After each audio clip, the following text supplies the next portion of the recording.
Ndabasuje cyane nitwa mwenyewe Eri Uhorasenga nkaba ngiye kubagezaho amakuru y'imikino ku buryo bw'incamake kuri Amazon Media Rwanda.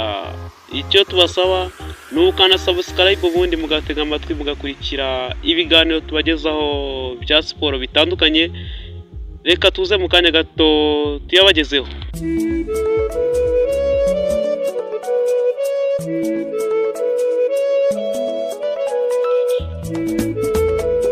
Amakuru yacu reka tuyahere mu gushaka tujye kujya mu gikombe cy'isi. Turahera mu itsinda rya gatatu ari ryo u Rwanda ruhereyemo, aho dusangamo ikipe y'igihugu Rwanda Amavubi, Afurika y'Epfo, Nigeria, Lesotho ndetse na Zimbabwe.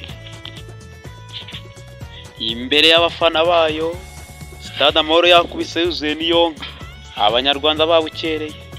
Ikipe y'igihugu Rwanda Amavubi yananiwe kwigobotora Bene. Umunyabene Thierry Ayeguni yatsinze igitego ku munota wa 80 kibasha gutandukanya impande zombi, bityo amahirwe y'u Rwanda yo kujya mu gikombe cy'isi ayoyoka atyo, ari nako Bene ikomeza kwiyongerera amahirwe yo kujya mu gikombe cy'isi.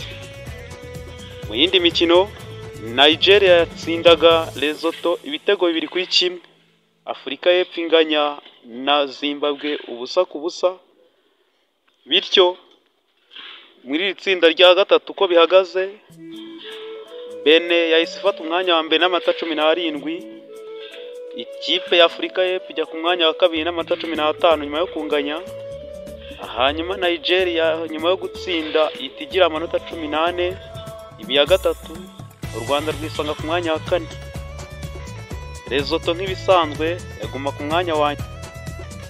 Imikino ikurikira, ikipe y'igihugu y'u Rwanda Amavubi igomba gufata rutemikirere ikerekeza i Johannesburg gukina na South Africa, naho Benin ikazakina na Nigeria, Lesotho ikazakina na Zimbabwe. Ese koko Benin birashoboka ko yakerekeza bwa mbere mu mateka mu gikombe cy'isi? Ibyo reka tubihanga amaso.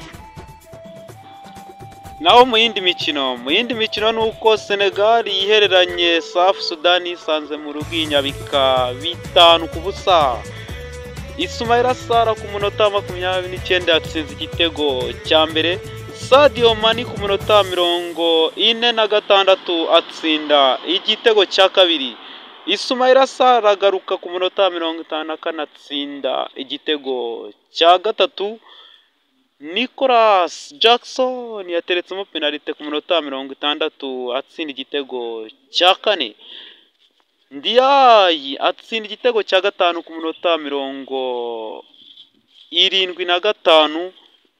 Bityo South Sudan ikomeje kugayika imbere y'iki kigugu Senegal.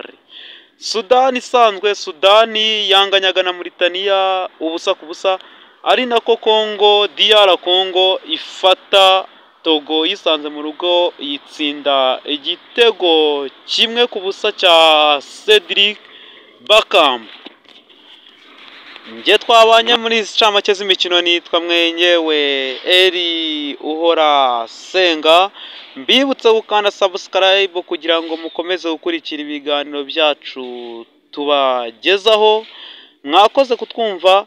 Iyi ni Amazon Media Rwanda, turabakunda cyane.